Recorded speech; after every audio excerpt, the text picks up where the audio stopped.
un santo que le llamaban el martillo de los herejes y que le predicaba no solo a los humanos, sino a la misma naturaleza por medio de los animales, dándole gloria a Dios. Este se llamaba San Antonio de Padua, que no era de Padua ni tampoco siempre fue un franciscano. Escuche este podcast que entenderá y glorificará a Dios por medio de la vida de este maravilloso santo. Conversando con los Caballeros de la Virgen, el podcast mariano. Salve María, queridísimos seguidores de nuestro canal. Tenemos hoy la alegría de seguir tratando de estos temas tan impresionantes de los milagros y de la vida de los santos. Queremos hablar de un santo muy conocido por todos ustedes, pero que tal vez no conozcan detalles y hechos impresionantes de la vida o milagros, como taumaturgo de este santo. Hasta hoy en día hace milagros pequeños y grandes a todo el que los pide, San Antonio de Padua. Y vamos a conocer su vida con el hermano Francisco Tobón. Bienvenido, hermano. Salve María, un gusto estar aquí de nuevo con la audiencia de los Caballeros de la Virgen. Así es. Y también está Radio Santa Fe, los Heraldos del Evangelio que están escuchándonos en este podcast, que ya gracias a Dios se ha vuelto muy, muy conocido. Dejen su like para que los motores de búsqueda de YouTube ranqueen este video para que sea mostrado a muchos más devotos. Y así YouTube sabe cómo saber si un video está gustando a la gente o no, haciendo sus comentarios, etc. Bueno, hermano, entonces San Antonio de Padua es un santazo, ¿no? Este santo, como todos, pues son santazos. Yo creo que es el santo más popular en el mundo, así, o sea, el santo que tiene más devotos. Hasta hace unos pocos años atrás me acuerdo que la revista católica más grande del mundo era El Mensajero de San Antonio de Padua. ¿Ah, sí? O sea, una señal de la devoción. Devoción, ¿no? Y usted ve en muchas iglesias, no en todas, pero en muchas iglesias hay una estampa, una imagen de San Antonio de Padua y gente rezándole, ¿no? Pidiéndole ayuda. Y eso ya era desde que él estaba en vida, ¿no? Sí. Ya la fama de santidad impresionante. Bueno, hay una lucha y una discusión que dicen ¿de dónde era San Antonio de Padua? ¿San Antonio de Padua era de Padua? No era de Padua, ¿no? ¿No? No era de Padua, no era no fue franciscano. Era agustino al comienzo, después se hizo franciscano. ¿Y cómo es esa historia? ¿Por qué le dicen San Antonio de Padua? Padua queda en Italia, ¿no? En Italia, hasta hoy en día usted puede visitar. Sí, porque él murió en Padua y su cuerpo está allá y el santuario, una basílica muy linda. Yo tuve la gracia de estar ahí en Padua, al norte de Italia. Fue donde él pasó los últimos años. Pasó como un poco más de sus últimos 4 años de su vida las pasó ahí en Padua y en la región. O sea, pero tenía como base el convento de Santa María, que es donde está el cuerpo de él. Entonces, y bueno, ahí quedó el cuerpo, ya incluso, y además, él no era de Padua, no murió en Padua. ¿No? No, él murió en un pueblito cercano, en un monasterio que quedaba ahí, en un pueblito cercano de Padua, pero, o sea, tampoco murió en Padua. Pero entonces él murió en ese pueblito, donde los superiores le habían pedido que escribiera, porque él dedicó toda su vida a predicar sobre todo. Y en esas predicaciones fue donde hizo cantidad de milagros. Y entonces los superiores le mandaron para que escribiera, porque él fue un gran intelectual, fue un gran estudioso. Se pueden encontrar escritos de él todavía. Sí, sobre todo sermones. Y fueron uno de esos que escribió en los últimos años de su vida. Entonces ahí llevó una vida de más recogimiento. Incluso un señor muy allegado, un benefactor de la orden franciscana, ahí de la región, le construyó, para que quedara más aislado, le construyó una habitación en lo alto de un árbol, encima de un árbol, de un nogal. Ahí le construyó una cabaña. Casa del árbol de San Antonio. Para él estar ahí bien aislado, y ahí él escribía, y es que pasó sus últimos años escribiendo sus sermones. Sin embargo, en el último año de su vida predicó la cuaresma en Padua y delante de las multitudes y todo, y todavía sigue aquí. Pero si no era de Padua, ¿dónde nació San Antonio de Padua? Bueno, San Antonio de Padua era de Lisboa, Portugal. Los portugueses le dicen, y ellos discuten esto, dicen, allá en Portugal usted va a decir San Antonio de Padua, no, que santo es ese. Le dicen San Antonio de Lisboa, le dicen. Claro, pero hay una praxis, una costumbre, una tradición dentro de la iglesia, porque con muchos cuerpos de santos, de reliquias, hubo discusiones. Entonces aquí los portugueses empezaron a reclamar que él era portugués, que llevaran el cuerpo para Portugal. Pero entonces la iglesia estableció, no sé bien desde qué época, esa tradición de que donde el santo muere, ahí se queda. Entonces pudo haber vivido en otro lugar, pero donde él muere, ahí queda. Entonces como murió en Padua, pues bueno. Aquí en Colombia tenemos a San Pedro Claver, ¿no? San Pedro Claver, claro. Está San Ezequiel Moreno Díaz, que vivió aquí, se santificó aquí, pero por su enfermedad se fue para España y murió en España y allá quedó. Ya se quedó, sí. Porque allá murió.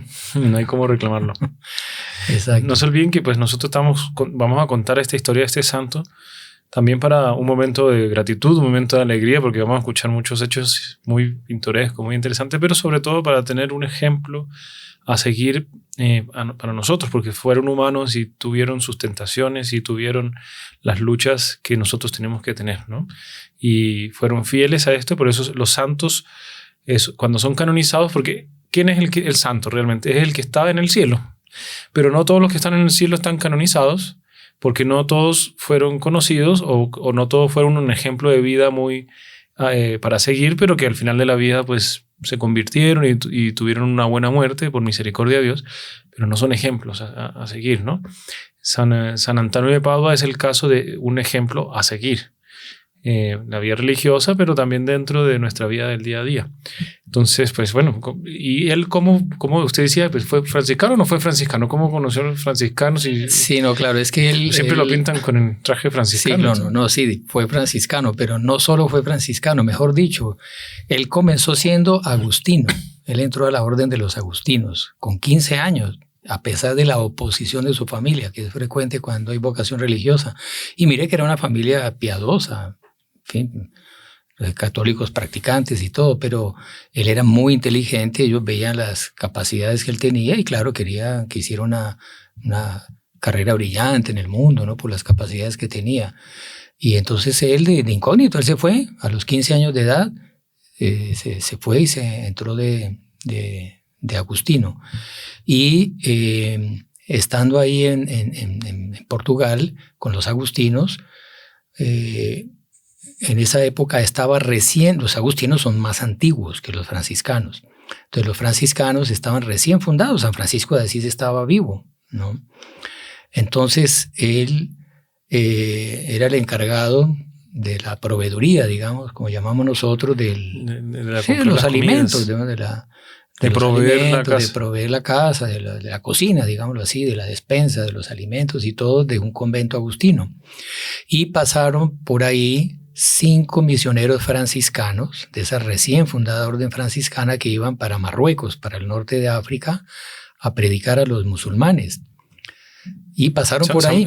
Hay que recordar que los franciscanos, San Francisco de Asís, una de las misiones que quería hacer era ir a África y conquistar África para la Iglesia Católica, ¿no? Él estuvo en Egipto. Y él estuvo en Egipto, estuvo en Jerusalén. Sultán y todo. Se tuvo que devolver no por susto a que lo mataran, sino por problemas de la orden que estaban habiendo como desvíos del carisma en Europa. Entonces tuvo que devolverse a arreglar todos esos problemas. Pero él fue y hizo apostolado. Pero entonces muy lindo que estos 5 cayeron en manos de un rey de esos musulmanes que los torturó, les sacó la piel, le echó aceite hirviendo, luego los decapitó, en fin, los mató de una manera terrible. Mártires, santos mártires. Mártires, todos los 5 canonizados, santos canonizados. Y entonces, claro, la noticia llegó y alguien recuperó los cuerpos y los trajeron y los cuerpos fueron expuestos a la veneración de los fieles en el convento donde él vivía. Ya había pasado para Coimbra. De Lisboa lo habían mandado. Él había pedido para ir a Coimbra porque en Lisboa, que era su ciudad, muchos conocidos de él lo iban a buscar para hablar. Él quería llevar una vida de recogimiento, de estudio. Entonces pidió para que lo trasladaran, lo llevaron a un convento de Santa Cruz de Coimbra, que además había sido fundado por un santo agustino también, santeatino, y era un centro también de cultura, un centro donde había grandes teólogos, y no solo de teología, sino de ciencias humanas, digamos. Así como la Universidad de Coimbra, que hasta hoy en día es célebre, también era célebre este convento de Santa Cruz. El asunto es que en ese convento expusieron los 5 misioneros, Y él quedó tan edificado, tan entusiasmado con el ejemplo de esos mártires, que él quería morir mártir también. Se quería ir rápido para el cielo. Entonces dijo, bueno, en mi orden, los agustinos no van a hacer misiones ahí a Tierra Santa y eso, yo quiero hacer misiones. Entonces, ¿será que es el caso? Yo quiero ser franciscano, a ver si me mandan de misión y me voy rápido para el cielo. Él quería morir mártir, una gracia. Es una gracia especial porque naturalmente el instinto de conservación pues no lo llevaría a eso, ¿no? Pero querer ir a conquistar almas hasta poder ser muerto, digamos, es una gracia única. Sí, es una gracia. Humanamente eso no tiene explicación. O sea, querer morir, ¿no? Sí. Un paréntesis, una catequista le está enseñando a los niños, bueno, entonces el cielo, hablándoles del cielo y tal. Se les pregunta a los niños, bueno, ¿quieren irse al cielo? Sí, claro. Ah, bueno, fulanito, no sé, Pablito. ¿Y usted no quisiera morirse? No, ¿cómo se le ocurre? Bueno, pero es que para ir al cielo hay que morirse. Entonces, bueno, querer morirse, claro, que va contra el instinto de conservación. Nadie quiere morirse. No quiere irse para el cielo, pero ojalá morirse, ¿no? La muerte llega, ¿no? La muerte llega en cualquier momento. Bueno, entonces ahí él comenzó a pedir y los agustinos fueron muy renuentes a aceptar, pero al final lo aceptaron y los franciscanos al otro día le pusieron el hábito. Y ya del hábito de novicio, claro, y eso es un noviciado. Y bueno, ella empezó su vida como franciscano. Sería interesante ver, los franciscanos estaban naciendo en esa época, era pequeño, estaban... No, se me olvidó un detalle, perdón. Sí, porque... un detalle. Yo iba en que él no sabía si era el caso de hacerse franciscano o no. Y empezó a pedir a Nuestra Señora, al Santísimo Sacramento, que lo iluminara si era el caso de él hacerse franciscano. Y San Francisco, que estaba vivo, vivía en Asís, San Francisco se le apareció y le dijo, yo quiero que tú seas franciscano, entra a la orden que Dios quiere que tú seas franciscano. Entonces ahí fue que se decidió, o sea, fue una aparición de San Francisco. Una vocación clarísima. Clarísima. Claro, porque eran las primeras vocaciones, o sea, no era el primer conjunto de San Francisco, que eran pocos, pero sí de las primeras vocaciones cuando ya se estaba expandiendo por el mundo entero el carisma franciscano, que no era natural. O sea, un joven como San Francisco, que era joven, tenía, no sé, 20 y pico años, una cosa así, y lo empiezan a seguir personas. Él quería llevar una vida tranquila, a Dios, sin nada, dejó su fortuna, dejó sus familias, dejó su fiesta, porque San Francisco era fiestero, le gustaba todas las cosas del mundo. Era artista. Era artista, cantaba y después lo siguió cantando, pero cantándole al Señor después, ¿no? Le gustaba el francés, la poesía. Y de repente tuvo una gracia especial, porque los que no han visto la historia de San Francisco, hicimos un podcast de San Francisco para que lo vean. Y él se retira a la soledad, a querer llevar una vida de oración, de penitencia por su vida de pecado pasado, y comenzó a predicar, a hacer apostolado con la gente, y empezó a atraer gente. Era la gracia de Dios, porque una vida así naturalmente no atrae a nadie. Y empezó a crecer hasta que ya creció tanto que tuvo que pedir a un cardenal que le ayudara, el cardenal Ugolino, y le ayudó, le apoyó con el Papa, con los otros cardenales, y se empezó a esparcir por el mundo entero, y empezaron las primeras vocaciones de otros. Y ahí la orden creció, pero rapidísimo, ¿no? Pero fue rapidísimo. Si en vida de San Francisco ya habían ido a Alemania. Alemania fueron 2 veces. La primera vez les fue mal, la segunda ya volvieron, porque era la época de las herejías, que aquí vamos a ver un poco de San Antonio y los alemanes, y estos franciscanos pues no sabían alemán, y le decían a los alemanes da todo el tiempo por italianos y fiesteros, y hasta que los confundieron con cosas que y pensaron que eran herejes, y mataron unos y los otros se escaparon, y a todos los deportaron. Pero eran católicos los alemanes, solamente que había tanta herejía por todo lado que tenían miedo de que fueran unos herejes. Y algo muy novedoso. Algo muy novedoso. Entonces, pues volvieron, después fueron a Francia, después fueron a varias partes del mundo. Y bueno, aquí en Italia también se empezó a esparcir por otras ciudades, pero este santo, pues recordemos que es portugués, y se fueron allá a Portugal y comenzaron a recoger vocaciones. Y dentro de las grandes vocaciones de los franciscanos, ¿verdad? Está ¿cómo se llama el teólogo? San Buenaventura. San Buenaventura, el gran teólogo, San Antonio de Padua, entre otros, que hay muchos. la historia de los franciscanos es muy interesante, pero léela de los libros serios, ¿no? De la que le muestran que todos los santos hacían lo mismo. No, todos los santos tuvieron sus luchas diferentes. Y San Antonio de Padua, pues, ¿cómo ven? ¿Cuál era el carisma franciscano, hermano Francisco? Usted que tiene su patrono de San Francisco, que explíquenos, porque la gente tiene muy desfigurado. Dicen San Francisco a los animalitos, y San Francisco sí tenía algún carisma con los animalitos, pero no era la esencia de la vida franciscana, porque para eso contratemos unos veterinarios que cuidan mejor, pues que no sé, quién sabe si cuidan mejor, porque San Francisco hacía milagros y cosas. Pero no era la esencia de la vida franciscana. ¿Cuál es la vida franciscana y qué quería San Francisco con esto y por qué San Antonio se encantó con esto? Bueno, lo de los animalitos tiene una explicación. San Antonio de Padua también tuvo muchos hechos singulares con animalitos, ¿no? San Francisco de Asís y San Antonio de Padua son del siglo XIII. Y en esta época ya la cristiandad medieval, el mundo católico, esa Europa que había sido bárbara, había sido convertidos, todas esas tribus y lo que restaba del Imperio Romano habían sido convertidos por los benedictinos, esos monjes que habían ido tachonando toda Europa de monasterios, y esos monasterios comenzaron a ser foco de conversiones, de irradiación, y no solamente de conversión del paganismo a la fe católica, sino de la barbarie a la civilización. Y nació una civilización, la civilización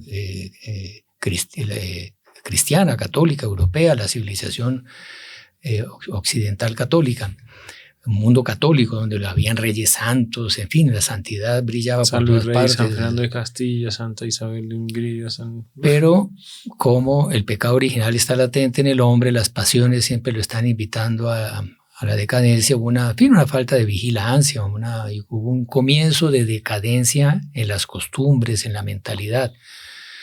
Era ya el comienzo del Renacimiento, que justamente la palabra Renacimiento los historiadores la acuñaron para hablar de un renacimiento de la cultura pagana y de la mentalidad pagana anterior al cristianismo. O sea, al cristianismo. En el fondo no era el renacimiento, era el rehundimiento. Remorimiento, ¿no? Como ya era, volver a morir, era volver al paganismo. Claro, el paganismo con esto no estamos diciendo que en el Renacimiento no hayan habido cosas interesantes, descubrimientos, sí, hubo santos progresos humanos, pero la idea filosófica de volverse, acabando con todo lo anterior. Una gran crisis moral, ¿no? Una gran crisis moral.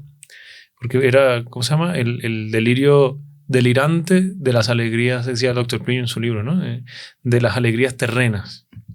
Sí, entonces el gozo de la vida, los placeres sensuales, entonces el dinero, la felicidad está aquí en la tierra, no está en la vida eterna, no está en la virtud. Entonces comenzó ese cambio de mentalidad y por eso Dios suscitó en ese momento, bueno, antes de hablar de esas vocaciones que Dios suscitó, hay un fenómeno que es interesante. Santo Tomás de Aquino es el que lo explica, ¿no? Santo Tomás de Aquino dice que cuando alguien cae en el error, alguien puede caer en el error porque se puede equivocar, puede recibir una mala información o puede, en fin, hacer un raciocinio de buena intención y confundirse y concluir algo malo. Está bien, eso puede pasar. Pero habitualmente cuando alguien adhiere a un error, a una herejía, a una desviación de la verdadera doctrina que nos enseñó nuestro Señor y la dejó en manos de la Iglesia, es porque la persona se dejó llevar por una mala pasión, una pasión desordenada, cayó en un vicio, en un pecado reiterativo, y como el hombre es un ser racional, el hombre busca una justificación racional para el pecado que él comete. Entonces voy a dar un ejemplo, no sé, un tipo comienza a robar y se vuelve un ladrón profesional y cae en el vicio del robo. Entonces él va por allá y escucha a un filósofo por allá de esas doctrinas de hoy en día que no, las cosas no son del dueño sino del que las necesita. Entonces él oye eso, ve qué doctrina interesante, qué idea genial, claro, porque justifica su robo, el robarle a los otros. No es que yo necesito lo del vecino, ¿no? Entonces, uy, qué filósofo maravilloso. Entonces él adhiere a ese error para justificar un pecado en el cual él vive. Y vivir en no vivir en una contradicción. O sea, si él piensa que el robo es malo y vive robando, pues su conciencia va a estar en contradicción con su forma de vida.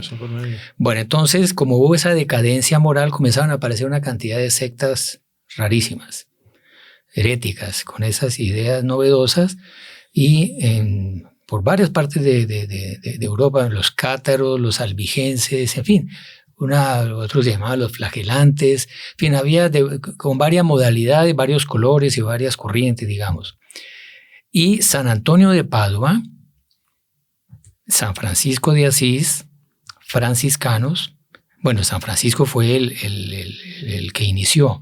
Él fue una vocación que Dios suscitó para ir en contravía de esa vida de goce, de placer, de buscar dinero. Entonces, el franciscano es el que San Francisco de Asís dijo: yo me casé con la dama pobreza. Como que un matrimonio místico con la virtud de la pobreza. Entonces el que era rico se despojó de todo y fue la primera orden que empezó a vivir de limosna. Las otras órdenes tenían patrimonio. El doctor Peño dice que en la Edad Media, en el momento de San Francisco, habían 2 caminos que tomar. Uno era ese y el otro es súper interesante, pero tenemos que hacer una pausa y ya volvemos. Dejen su like, compartan y les cuento cuál era la otra vida que la Edad Media estaba en su bifurcación. Ya volvemos. Escucha todo el contenido de los Caballeros de la Virgen, donde y cuando quieras, con nuestro podcast Conversando con los Caballeros de la Virgen, el lugar donde aprenderás, crecerás y te alimentarás en tu vida espiritual. Nuestro contenido te aporta en tu crecimiento personal, histórico y doctrinal de la Iglesia Católica. Suscríbete a nuestro canal de YouTube y Spotify y haz parte de nuestras conversaciones. Te esperamos. Bueno, hermano Francisco, entonces en la Edad Media estaba en un momento de una bifurcación, ¿no? Para tomar 2 caminos. Recordemos que el doctor Plinio Correa de Olivera es el inspirador de nuestra obra. Él era muy allegado a la teología de la historia. Ver la historia con los ojos de Dios. Entonces, él se especializaba, él era profesor de historia. Y de hecho, bueno, él era católico y siempre hablaba mucho de la religión católica, etcétera, pero la especialidad de él era Egipto, nada que ver, se sabía todos los faraones, pero bueno.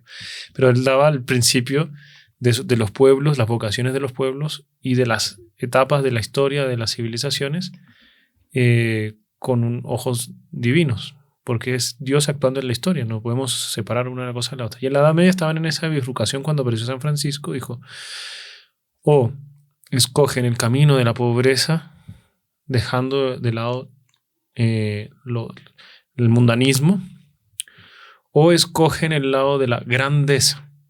Pero grandeza y mundanismo no es lo mismo, es diferente. La grandeza es a través de la creación y de los bienes terrenos, poder darle gloria a Dios a través de grandes iglesias, catedrales, hasta castillos que pueden haber sido bonitos, bellos, personas muy elegantes, de alta sociedad, con vestidos muy elegantes, pero que tenían su corazón no en esta tierra, sino en las cosas del cielo, hubiese sido otra cosa. Y que la Edad Media tomó el rumbo de la pobreza con San Francisco. Él le había dado a escoger y cogieron esas vías. Y pues salió un gran San Francisco y un gran San Antonio. Y aquí comienza la historia, pues ya San Francisco, lo que vean el podcast, pero vamos a ver la historia de este gran continuador del carisma de los franciscanos. Una cantidad de milagros, yo creo que hizo más milagro que el fundador de este hombre, porque San Francisco. Sí. Pero entonces lo interesante que es el aspecto que poco se comenta de San Antonio, y es que San Antonio fue un gran polemista. Él fue un gran polemista con todos estos herejes, porque habían poblaciones enteras que abandonaban la iglesia, ¿no? Y él, muy bonito, porque él fue un hombre, como dije al comienzo, un hombre muy capaz, muy inteligente. Y él él vivió 11 años con los agustinos en estos conventos que vivió en Lisboa y en Coimbra. Él estudió muchísimo y tenía una cabeza impresionante, que se sabía la Biblia de memoria, así como Santo Tomás de Aquino. Ah, sí, también. De memoria, toda la Biblia de memoria. Hacía citas así de memoria. Y mucho, en fin, de teología, conocía la patrística, en fin, un un gran teólogo. Pero él, por humildad, cuando entró a los franciscanos, bueno, volvemos a la historia que él vio los mártires, esos que llegaron de Marruecos, a él pidió para ser enviado, entró a franciscano y ya al año no se aguantó más, lo que quería era morir mártir. Ahí él se fue a Marruecos, pero ahí se enfermó. Entonces cogió un barco de vuelta para Portugal y ahí en el Mediterráneo unos vientos, unas tormentas se llevaron el barco para Italia. Eso pasaba mucho en esa época. Los barcos no eran tan modernos como hoy en día. Claro. Entonces ahí llegó a Messina, en Sicilia.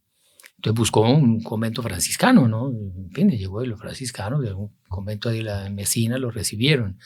Y en ese momento estaba justamente San Francisco de Asís convocando, creo que era el segundo capítulo general, era la reunión de todos esos primeros capítulos eran, o sea, actualmente los capítulos son los superiores de las casas o de las provincias.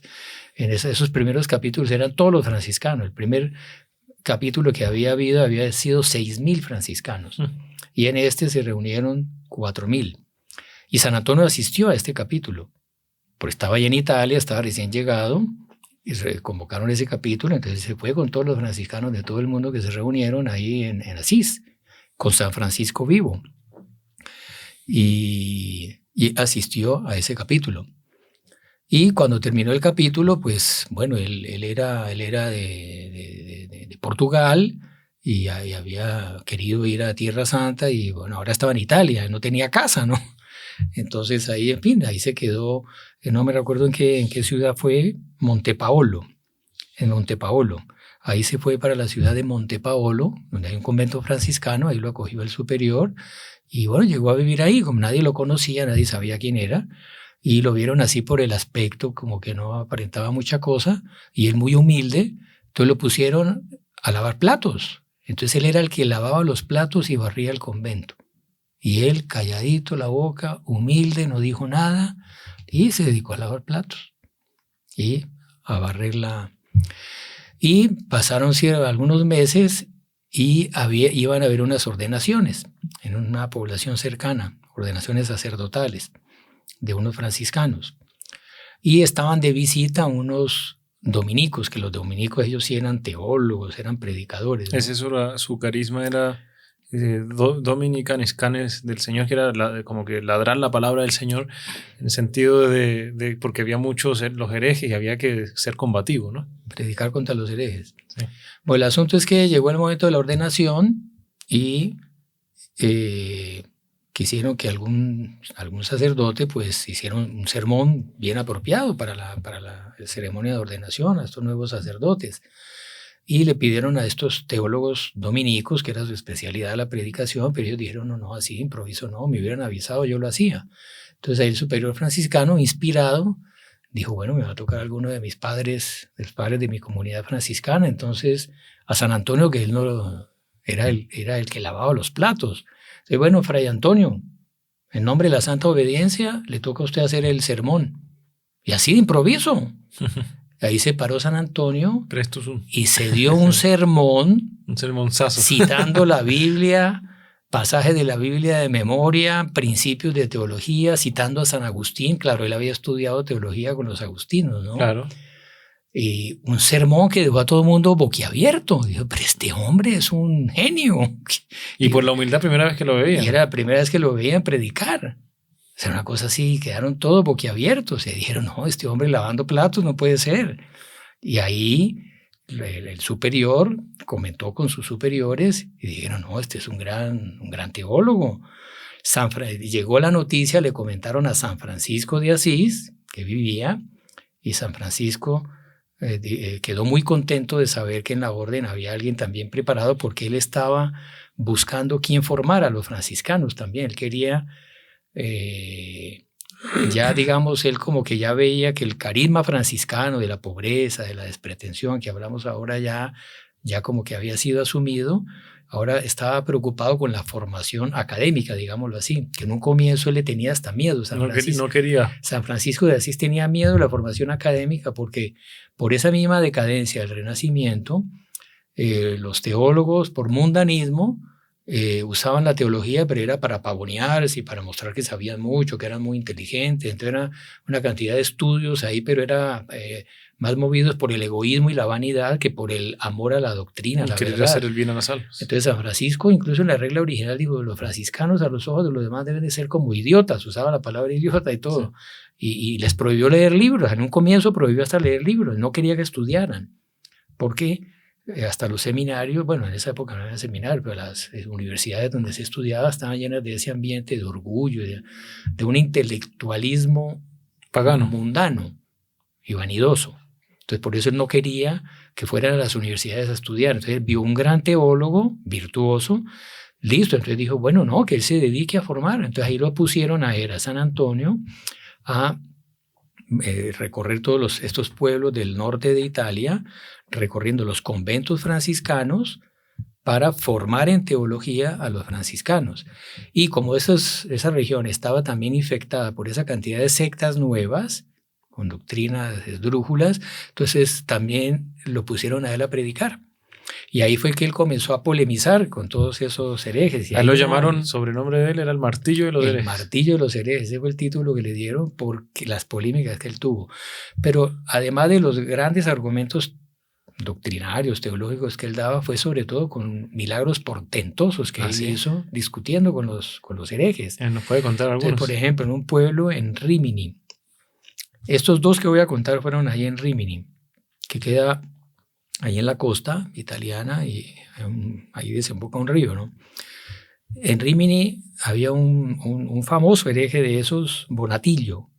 Entonces él comenzó a discutir con este hombre, pero o sea, ni siquiera venían a escucharlo. O sea, él discutía y ni siquiera venían a escucharlo. Porque generalmente en esos lugares pues se convocaba en una plaza pública y venían los representantes, digamos, de esa secta y venía el predicador y entonces el pueblo asistía y tal. Pero aquí él se paraba en la plaza, empezaba a llamarlos a la discusión, a la polémica y ni siquiera la gente paraba a escucharlo. A San Antonio. A San Antonio, ni siquiera paraban a escucharlo. Entonces él dijo, bueno, los seres humanos no me quieren escuchar, entonces voy a ir a predicarle a los peces. Entonces se fue al lado del río, que está ahí. Ahí comenzó a circular la noticia y varios lo siguieron para mirar, ¿no? A ver qué pasaba. Se fue solo. ¿Ah, sí? Y se fue allá a la playa, frente al río, y dice, bueno, peces, estos seres humanos tienen los corazones endurecidos. Vosotros que sois criaturas de Dios, vosotros que servisteis de alimento a nuestro Señor Jesucristo antes y después de la resurrección, vosotros que uno de vosotros fue que salvó a Jonás llevándolo en el vientre, vosotros que fuisteis los únicos que no sufrieron el castigo del diluvio, porque claro, en el diluvio los peces pues no sufrieron, ¿no? Claro, vivían en el agua. Les fue mejor. Entonces comenzó, venid a escucharme la palabra de Dios, que estos hombres endurecidos por el pecado no quieren escuchar. Entonces todos los peces comenzaron a saltar así y acercarse a la playa, a la orilla, a escucharlo. Y se organizaron todos por tamaño. Entonces los chiquitos, la sardina, no sé, así, aquí adelante, no sé qué, así por tamaños, y atrás de último las ballenas, así, de todas las cabezas asomadas de los peces. Entonces todos organizados, o sea, un auditorio bien organizadito. Y entonces él comenzó a hablar de las maravillas de la iglesia, de nuestro Señor, de la redención, de las maravillas, en fin. Y los peces, cuando él decía algo bonito, todos movían la cabeza, saltaban de alegría, o sea, manifestando el... Entonces, claro, alguien lo vio, alguien que estaba por ahí cerca lo vio el milagro y le contó al otro, y se regó la novedad por todo el pueblo, y todo el pueblo se vino a ver el prodigio. Entonces una cantidad de peces escuchando el sermón de San Antonio. Y ahí él se vuelve a los herejes y les empieza a increparlos por el error en que habían caído. Tienen más fe estos pescados. Estos peces que ustedes. Ponen más cuidado. Y ahí todo el pueblo se convirtió. Entonces, un milagro de eso fue más convincente que los argumentos teológicos, además de que dio argumentos teológicos. Bueno, luego ahí mismo, también discutiendo con un jefe de esos herejes, San Antonio estaba hablando de la presencia real en la Sagrada Eucaristía. O sea, como la Sagrada Eucaristía, cuando el sacerdote, o sea, nuestro Señor Jesucristo, usando in persona Christi, por eso se dice al sacerdote como su ministro, como su instrumento, usando la lengua del sacerdote, opera ese milagro extraordinario que es la transubstanciación, que es lo que se opera en la misa, cuando el sacerdote consagra el pan y el vino, dice la fórmula consecratoria, entonces deja de ser pan, deja de ser vino y se transubstancia en cuerpo, alma, sangre y divinidad de Jesucristo. Entonces ya no es pan, sigue teniendo la apariencia de pan, pero ahora es Jesucristo, cuerpo, alma, sangre y divinidad. Entonces él estaba hablando de atención, que esa herejía por ahí a veces circula, ¿no? Que la misa es simbólico, el pan, que es Cristo. No, ahí está realmente nuestro Señor Jesucristo. Y hubo muchos milagros eucarísticos, que pueden ver también el podcast de los milagros eucarísticos, que comprobaron que sí, o sea, pero más que esos milagros, uno tiene que tener fe por la propia palabra de nuestro Señor Jesucristo, ¿no? Que él es su cuerpo y su sangre, que no me come, que no come mi cuerpo, que no bebe mi sangre, no puede ir al reino de los cielos, puede ser algo así, ¿no? Claro. Pero entonces, cuidado con esas cosas que circulan por ahí cuando escuchen y digan, no, nuestro Señor está ahí realmente. Y esos errores ya venían desde antiguo. Mire. Pero entonces él estaba hablando de eso y ahí el hereje ese lo interrumpe y le dice, mire padre, yo tengo una mula, si usted me deja poner esa mula a aguantar hambre 3 días y la traemos aquí, y usted pone ese pedazo de pan, que usted dice que es Jesucristo, y le ponemos trigo a la mula o paja a la mula, si la mula no se va a comer la paja, sino que adora ese pedazo de pan que usted dice que es Dios, que es Jesucristo, yo ahí le creo. Entonces Antonio le dijo, listo, trato hecho, de aquí a 3 días nos vemos. Lleve su mula y déjela sin comer. Entonces el tipo, entonces claro, y corrió la voz todo el mundo, uy, que de aquí a 3 días. Entonces claro, a los 3 días había más gente que el primer día, ¿no? Entonces una multitud mirando así, y llega San Antonio de Padua y trae el Santísimo Sacramento con toda la veneración de la iglesia, ¿no? Trae las hostias consagradas y las expone. Las hostias consagradas que aparentemente son pan, ¿no? Trigo. Y llega el hombre y trae la mula y la pone ahí y le pone una montaña de cebada, de paja, de lo que sea. Y ahí la mula, en vez de irse a comer la cebada, que estaba con hambre, llevaba 3 días sin comer, va delante del Santísimo Sacramento y dobla las patas de adelante, y se arrodilla y baja la cabeza en señal de adoración. Que es un milagro, ¿no? Porque un milagro eucarístico. Porque normalmente un animal no haría eso. El instinto de él es irse a comer la paja. Dios se lo puso eso porque porque uno se preguntaría entonces por qué no todos los animales van a adorar a Dios, porque ellos dan gloria a Dios por ser lo que son, porque están en su orden creado que Dios dispuso, ¿no? En este caso fue para resaltar la presencia eucarística, por eso fue un milagro. Claro. Y ahí el hereje que se convirtió. Se comió su cuento ahí. Y así hacía él, pero. Oiga, pero ¿por qué lo pintan con el niño Jesús en los brazos? Bueno, eso tiene una explicación muy bonita. En una de esas correrías predicando, un señor muy piadoso y tal hospedó en su casa. Entonces él veía que en la noche la luz no la apagaba San Antonio. Claro que se quedaba toda la noche haciendo oración y penitencia y pasaba en vigilia rezando. Y entonces un día así de curioso el hombre se asomó, claro, era esas épocas antiguas, eran las cerraduras así grandes, con unas llaves gigantes, ¿no? Entonces por el ojo de la cerradura se podía ver. Entonces el hombre se asomó así a la medianoche por el ojo de la cerradura y vio a San Antonio con el niño Dios, el niño Jesús en los brazos, acariciándolo, y él besaba al niño y hablaba con él y jugaba con el niño y todo. Entonces ahí él quedó impresionado y al otro día le dijo, óigame, pero yo lo vi a usted anoche con un niño todo resplandeciente. ¿Quién era? No, sí, ese era el niño Dios, es que él con frecuencia él me visita y yo converso con él y tal, pero no le cuente a nadie, solo puede contar después de que yo muera. Entonces ahí el hombre guardó el secreto y solo después de la muerte de San Antonio fue que contó ese milagro, ¿no? Qué bonito. Entonces ahí por eso a él lo representan con...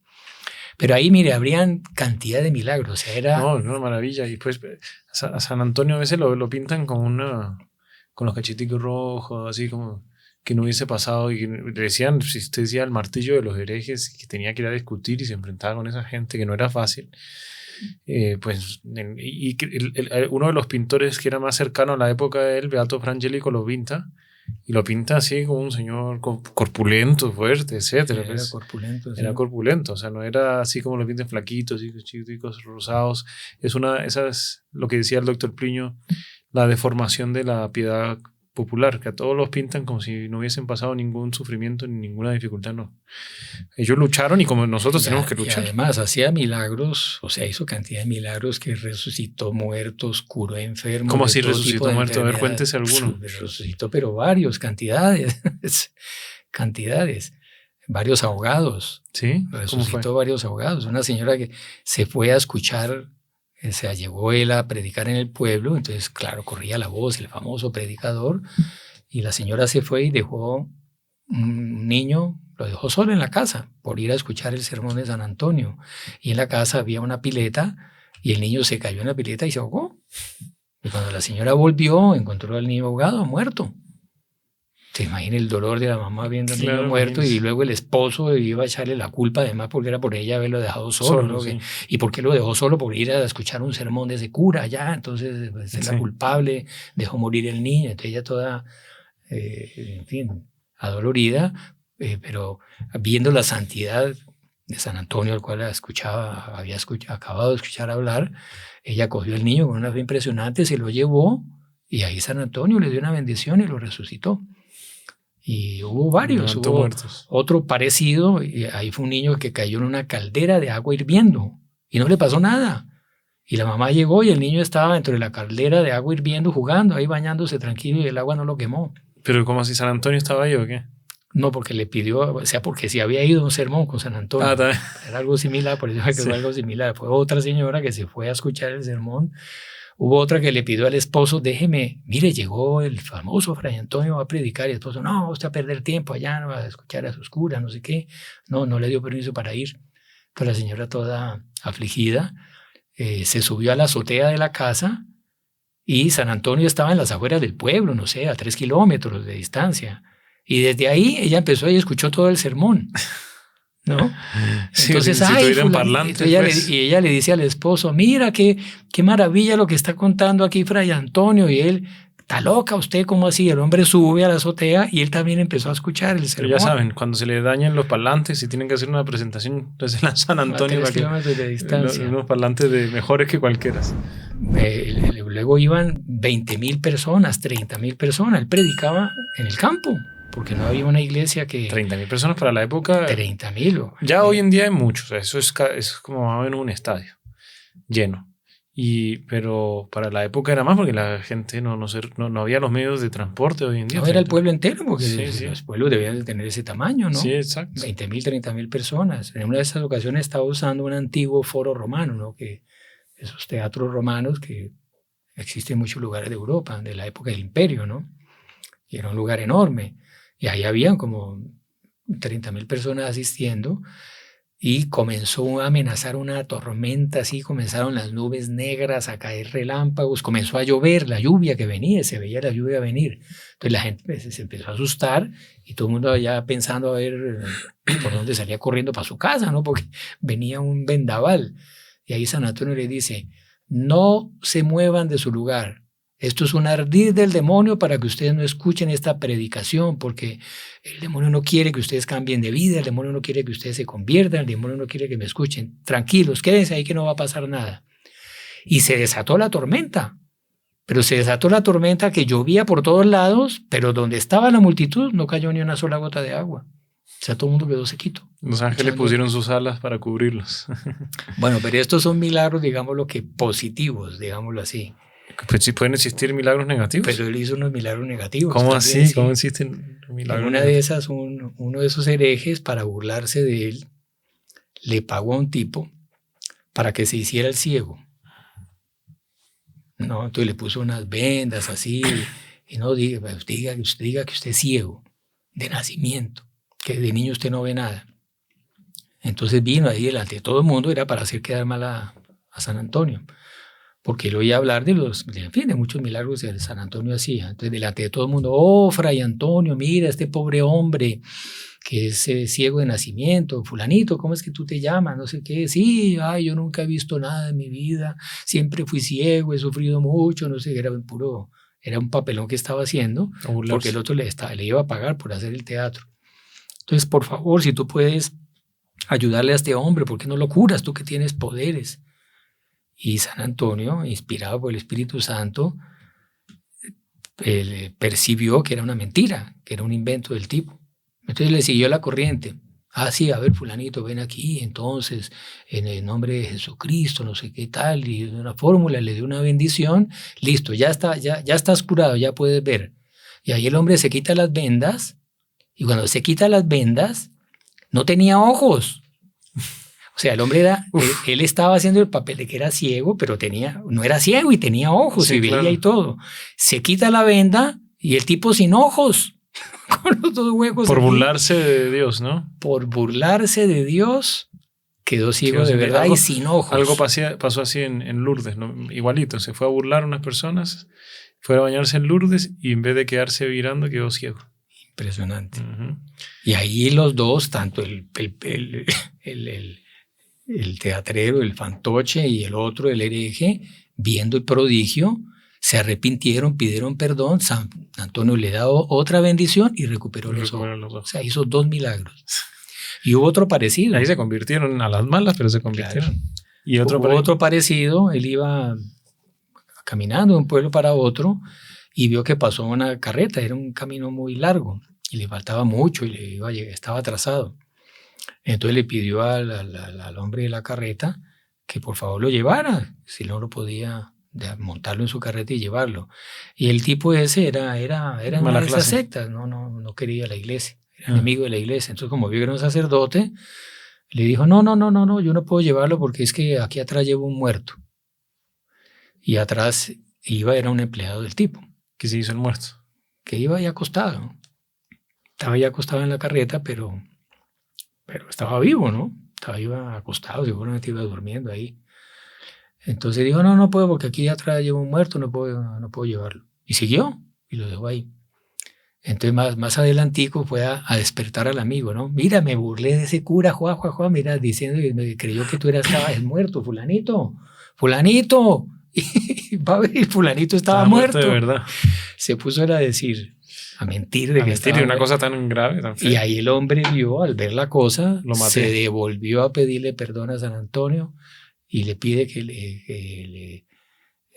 se arrepiente, le pide perdón, San Antonio reza y resucitó al tipo. O sea, lo mató. Lo contrario, hermano Francisco, de lo que nos muestran en lo que hablamos, la herejía blanca, digamos, la herejía que nos dice que los santos no, eran personas como que de esos bobitos, los tontitos que dejaban que pasaran por encima siempre, etcétera. Aquí, claro que San Antonio era una persona humilde, era una persona que no se manifestaba el orgullo. O sea, si lo atacaban a él porque era feo, pues bueno, decía, yo soy feo, ¿qué va a hacer? Pero en defensa de la fe, en defensa de la Iglesia Católica, en defensa de los principios que él representaba como religioso, como sacerdote de ese momento, tenía que tener esa intransigencia. Y vemos el apoyo del mismo Dios en ese sentido, porque le acompañaba con los milagros, con la mano, se veía la mano de Dios ahí. Entonces, pues, no sé si tiene más otros milagros en esa línea. O sea, hay unos hechos, no son propiamente milagros, digamos, pero bueno, sí, milagros en otro sentido, pero mostrando cómo él era un hombre con garra, porque es muy cierto eso que usted dice, que el santo es el que solo bondad, dulzura, amor, y nunca toma una actitud enérgica, firme. El completo de la visión del santo. La virtud de la justicia no existe en esa concepción unilateral, digamos. Que Dios es solo bondad y amor y misericordia y se olvida el aspecto justicia de Dios. Y además la justicia, Dios cuando es justo, un santo cuando es justo y un santo cuando es severo, es por el bien de las almas, es por amor. Claro. Un padre de familia cuando castiga al hijo, es por amor al hijo. Para que sea una persona recta. No es por odio, y no debe ser por odio, o sea, no debe ser por una explosión temperamental. Y cuando Dios toma actitudes firmes, como lo ha hecho el diluvio, en fin, en otras ocasiones, es por el bien de las almas, o sea, es por amor. Dios castiga por amor, para hacerle bien Y San Antonio tiene varios episodios así. Había un famoso... En esa época había toda una lucha entre el emperador del Sacro Imperio, que era el mayor poder civil del momento, y el Papa. Era que el emperador quería nombrar obispos, quería, en fin, inmiscuirse en el gobierno de la iglesia. De las investiduras. Y eso duró siglos. Y en esa época estaba esa lucha, entonces había un partido dentro de la propia Italia que eran los partidarios del emperador y los partidarios del Papa. Y habían ciudades que eran de un partido, ciudades del otro, habían guerra entre las ciudades y todo. Entonces había un famoso noble general, conde Celino, que era como la mano derecha del emperador en Italia. Y el hombre era un tirano, era un asesino, y entraba a las ciudades de los partidarios del Papa y mataba, robaba, saqueaba, violaba a las mujeres. O sea, era un monstruo, tipo sin ningún tipo de escrúpulos. En fin, era un monstruo, un tirano. Y todo el mundo le tenía pavor, porque tenía ejércitos a su servicio, tenía los ejércitos del emperador, era un militar bien sucedido y en fin, un monstruo. Y ¿quién se iba? Y un día San Antonio se paró en público delante del hombre y le pegó una vaciada, pero una vaciada así, sin pelos en la lengua. Le dijo, tú no sabes que en cualquier momento puedes morir, tú vas a tener que presentarle cuentas a Dios, esa cantidad de crímenes y pecados que estás cometiendo, ofendes a Dios, pasas por encima de los derechos de los débiles, en fin, le pegó una increpada tremenda y le dijo, si no para de cometer esos crímenes, yo voy a invocar la justicia divina para que pare contigo. Entonces todos los soldados del tipo que estaban ahí estaban esperando una señal de él para cortarle la cabeza, porque es lo que hacía con todo el mundo, ¿no? Ese padrecito aquí atrevido que se levanta a regañar a este hombre que todo el mundo se temblaba delante de él y le tenía pánico. Y el hombre escucha, se arrodilla, empieza a llorar y a pedirle perdón a San Antonio. Y ahí San Antonio, en fin, se va. Le da una bendición, no sé, y se va. Un domador de leones. Sí. Y ahí él le dice a los demás, todo el mundo espantado de ver que esa fiera reaccionó como un corderito. Entonces, bueno, pero todo el mundo se miraba, ¿qué le pasó, no? Y él mismo dice, ustedes se preguntarán por qué yo reaccioné así, pero es que este padre, cuando él habló, yo vi una luz que no era algo natural, y sentí un dolor interno de mis pecados impresionante. Y la gracia lo tocó. La gracia lo tocó. Pero entonces él le dijo, pero yo a este padrecito le voy a poner una prueba, a ver si lo que él dice es sincero. Mire, entonces ahí escogió unos tesoros que seguramente los había robado en algún lugar, en fin, cogió, no sé, vasos de oro, cosas así valiosas, y se las dio a unos ministros suyos. Vayan a visitarlo al convento y dígale que esto lo mando yo de parte mía, es un regalo que le mando de parte mía. Y dice, si él acepta esos regalos, inmediatamente lo matan, porque lo que él dice no es sincero. Y llegaron ellos con los tesoros a regalarle, mira que aquí el Celino te manda estos regalos y tal, y él ahí le dice, no, yo no necesito regalos, yo esto lo hago por amor a Dios, por amor a las almas, que cambie de vida, que se convierta a lo que yo quiero. No quiero nada de eso, no necesito nada de lo que ustedes me están dando. Y ahí vine yo y le contaba, dije, no, este hombre sí es un santo. Y ahí este hombre cambió, dejó de cometer todos esos excesos. Y hubo otras 2 ocasiones que las resumo porque son muy parecidas. Pero y si nos está yendo el tiempo. Sí, era con obispos. Sí. Uno llevaba una vida escandalosa, de pecado. Obispos así. Tenía mujer y bueno. Y el otro no era tan malo, digamos. Pero cuento los 2 casos porque son similares. En otro lugar era un obispo que era buena gente, pero era muy mundano, muy vanidoso, le gustaba vestirse con galas y con cosas suntuosas y todo. Pero a los 2, en público, los increpó en la iglesia, delante de todos sus feligreses. Al uno le dijo que llevaba una vida escandalosa, que daba mal ejemplo, al otro le dijo que era un vanidoso, que no sé qué. Y en los 2 casos, los 2 obispos, a escuchar la increpación de él, se arrodillaron delante de él, pidiéndole perdón y pidiéndole su bendición.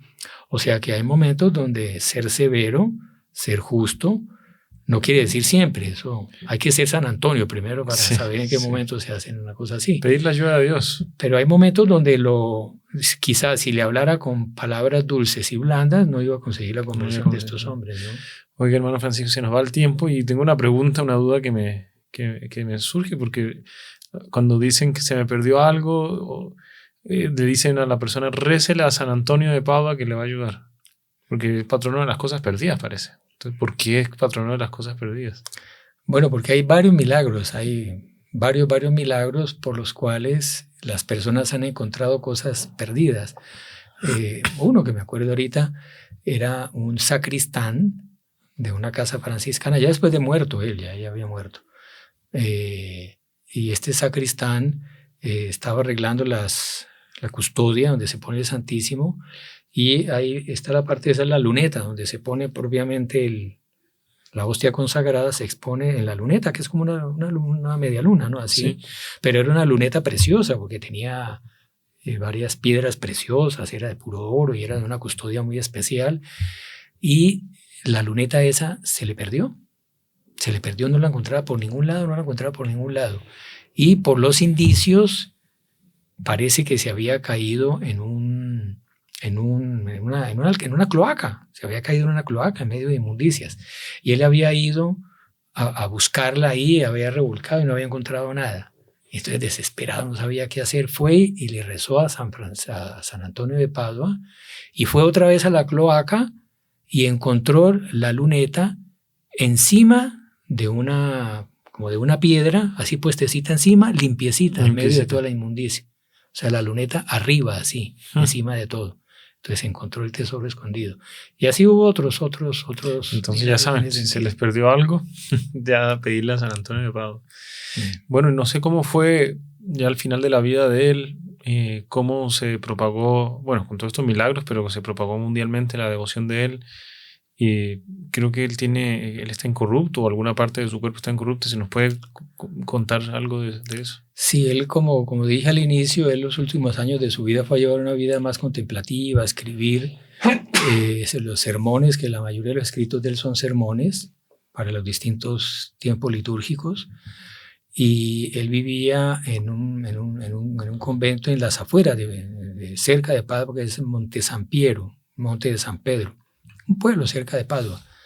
Y llevaba una vida como más de recogimiento. Él tenía 36 años, jovencito, murió muy joven. Y por tantas penitencias y una vida tan austera y tantos ayunos que hacía y todo, en fin, empezó a quedar muy debilitado, y en una de esas se desmayó, no tenía más fuerzas. Ahí lo iban a llevar al convento de Nasís, convento de Santa María, pero hay un fraile amigo le dijo, no, vamos aquí a otra casa que tenemos los franciscanos al lado de las Clarisas, en Monte San Piero se llama el pueblo. Ya había dicho yo, no, Monte San Piero. Entonces lo llevó a ese convento de la Chela, y ahí, en fin, él ya ahí quedó convaleciente, ahí estuvo unos pocos días, ya vio que era en sus últimos momentos. Acompañó por última vez los salmos penitenciales con todos los monjes en comunidad. Cantó O Gloriosa Domina, es Excelsa Super Sidera. Sí, es un gregoriano un gregoriano muy lindo de Nuestra Señora. Que cantamos mucho nosotros. O Excelsa Señora, que está por encima de las estrellas, que está en el oficio, creo, ¿no? Sí, es un himno, sí. A la Virgen, muy lindo. Pero nosotros lo cantamos durante la misa también a veces. Luego estuvo como media hora así que se quedó inmóvil en éxtasis, con el cuerpo así, con el rostro así iluminado. Y cuando volvió en sí, le preguntaron que qué había visto. Dijo, no, yo vi a mi Señor con los ángeles, rodeado de los ángeles, de la Virgen y de San José. O sea, había tenido un éxtasis, ¿no? Estaba ya preparándose para... Y ahí expiró. Y ahí hubo una pelea porque los del pueblito no lo querían dejar llevar a Padua. Y los de Padua lo querían llevar para allá. Y estuvo 3 días. En un cierto momento... Los frailes lo escondieron por allá en un sótano, y el pueblo tumbó las puertas, tumbó todo y se metió en el convento porque la gente quería ir a venerarlo y a coger reliquias de él, un pedazo del hábito, y invadieron el convento, pero hay una luz así esplendorosa, paró la multitud que no pudo, entraron al convento pero no pudieron. Y bueno, al fin el asunto es que él tuvo que intervenir el obispo, tuvo que venir el señor feudal del lugar con soldados a poner orden, porque entonces los de Padua queriéndolo llevar, el obispo dijo no, él había manifestado que quería ser enterrado en Padua, en su convento, donde él había vivido en sus últimos tiempos. Entonces ahí ya era una gran procesión, ahí todo el pueblo se calmó. Hicieron una gran procesión por la noche, todos con velitas, la multitud, el pueblo entero, y ahí se dieron varios milagros, varios ciegos, tullidos que tocaban el cajón de él y quedaban curados y tal, y ahí lo enterraron. Pero entonces ahí construyeron la actual basílica. Pero entonces esa basílica se demoraron, no sé, como más de 20 años construyéndola. Entonces cuando estuvo lista la basílica, 36 años después, 36 fueron los años de vida, sí fueron como 30 años después de muerto, 20 y 30, no recuerdo cuánto, pero llevaba más de 20 años enterrado. Entonces ya lo exhumaron para llevar el cuerpo a la basílica que habían construido ya para él, exclusiva para él. Que hasta hoy en día se puede visitar. ¿Cierto? Hasta hoy en día se puede visitar. Y ahí si van el en superior, Italia tienen que ir a Padua, ¿no?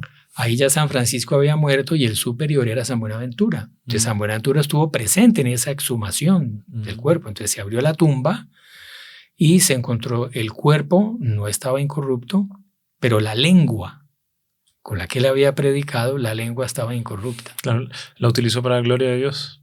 A esa lengua que había sido el martillo de los herejes. El martillo de los herejes, exacto. Y ahí San Buenaventura, emocionado, la tomó en sus manos, ¿no? Y la mostró al público rosadita, o sea, la lengua perfecta. Normal, ¿no? Sí. Y ahí ya lo llevaron a la actual basílica, que es donde está enterrado, ¿no? Bueno, ahí entonces ya saben, visitado en Padua. Conocen esta bella historia. Busquen libros buenos de la historia de San Antonio de Padua para conocer más detalles, porque aquí no sé si tendrá alguna referencia, algún libro interesante que podamos recomendar. Pues hay uno que es como la base de varias biografías de él que se llama Vida y Milagros de San Antonio de Padua. Sí, ¿y algún autor especial? No tiene un autor especial. Es muy antiguo, a veces pero son anónimos. Muy antiguo, porque hay como 3 fuentes. Esta es una de ellas que es hay una fuente portuguesa, otra española y esta es la italiana. La fuente florentina que es ese Vida y Milagros de San Antonio de Padua. Entonces, ya saben, búsquenlo ahí en Amazon Libros o en Iberlibro, lo encontrarán. Si son devotos, escriban aquí en los comentarios: San Antonio de Padua ruega por nosotros. O si prefieren San Antonio de Lisboa ruega por nosotros, que es el mismo, pero le ponen el origen de diferentes lados. Y bueno, fue un gusto haber estado aquí con ustedes. Vamos a pedir por cada uno de ustedes en esta última oración. No se olviden de compartir este video, dejar su like para que los motores de búsqueda de YouTube y de los medios de comunicación estos vean que el video le gusta mucho a la gente. Y sobre todo, pues véanse el video completo, ¿no? Esa es la historia completa de San Antonio. Los que no vieron de San Francisco pueden verlo.